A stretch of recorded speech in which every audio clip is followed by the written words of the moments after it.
সালামু আলাইকুম। দুনিয়া ডিজিটাল আপনাদের প্রত্যেককে স্বাগত জানাচ্ছি। এবারের ৫০ সদস্যের মন্ত্রিসভায় একজন মন্ত্রীকে নিয়ে বেশ আলোচনা হচ্ছে। তার মন্ত্রিত্ব পাওয়ার বিষয়টি নিয়ে সব মহলেই প্রশ্ন আছে। খোদ সরকারি দলে তো আছেই, বিরোধী দলেও আছে, সর্বত্র আছে। তিনি সদ্যনিযুক্ত পররাষ্ট্রমন্ত্রী খলিলুর রহমান। তিনি ছিলেন ডক্টর ইউনূস সরকারের রোহিঙ্গা বিষয়ক হাই রিপ্রেজেন্টেটিভ। পরে তাকে জাতীয় নিরাপত্তা প্রতিষ্ঠা করা হয়। এখন তারই নতুন সরকার আসার পর তাকে পররাষ্ট্রমন্ত্রী করা হয়েছে। বিষয়টা এমন যেন বিএনপিতে পররাষ্ট্রমন্ত্রী হওয়ার মতো লোক নেই। যদিও বিগত বছরগুলোতে বিএনপির স্থায়ী কমিটির সদস্য আমির খসরু মাহমুদ চৌধুরী বিদেশিদের সাথে, বিদেশি দূতাবাসের সাথে যোগাযোগ রাখতেন এবং তাদের সাথে সভা বৈঠক করেছেন। মনে করা হতো বিএনপির সরকার ক্ষমতায় তিনি পররাষ্ট্রমন্ত্রী হবেন, কিন্তু দেখা গেল তিনি হয়ে গেছেন অর্থমন্ত্রী।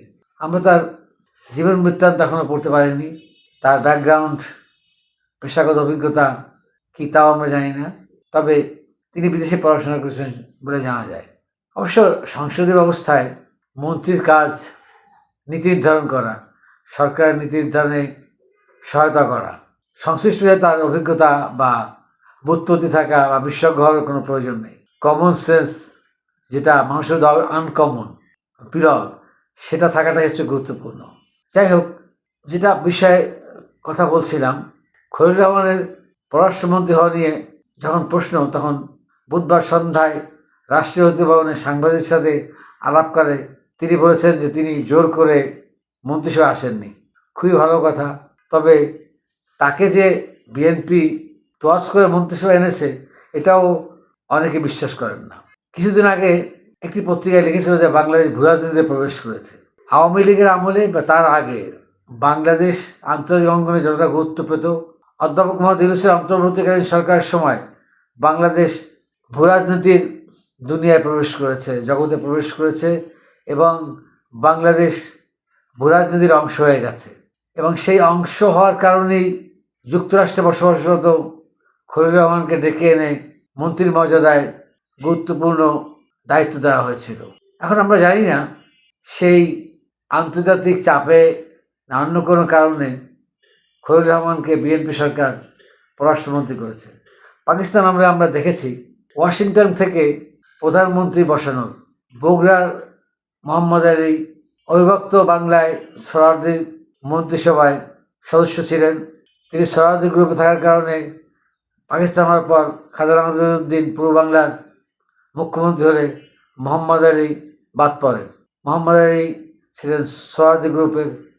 পরে তাকে ম্যানেজ করে প্রথমে বার্মায়, পরে কানাডা এবং যুক্তরাষ্ট্রে পাকিস্তানের রাষ্ট্রদূত করা হয়। 1953 সালে যখন খাজা নাজিমুদ্দিন পাকিস্তানের প্রধানমন্ত্রী এবং গোলাম মোহাম্মদ গভর্নর জেনারেল, তখন পাকিস্তানের গণপরিষদে নাজিমুদ্দিনের সমর্থন থাকা সত্ত্বেও তাকে বরখাস্ত করে ওয়াশিংটন থেকে চৌধুরী মোহাম্মদ আলীকে ডেকে এনে পাকিস্তানের তৃতীয় প্রধানমন্ত্রী করা হয় এবং খাজা নাজিমুদ্দিন দল মুসলিম লীগ সানন্দে সেটা মেনে নেয়।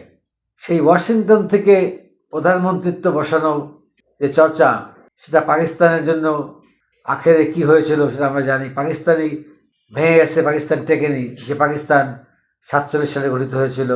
যাই হোক, খলিলুর রহমান কার ইচ্ছায় পররাষ্ট্রমন্ত্রী হয়েছেন আমরা জানি, তবে জোর করে তিনি হননি সেটা তিনি দাবি করেছেন। তার দাবি সত্য হতে পারে, কিন্তু অন্য কেউ জোর করে বিএনপির ঘাড়ে তাকে বসিয়েছে কিনা সেটা তিনি বলেননি। আমরা জানি না কতদিন খলিলুর রহমান পররাষ্ট্রমন্ত্রী থাকবেন, তবে তার খুঁটি যে শক্ত সেটা তো বোঝাই যাচ্ছে।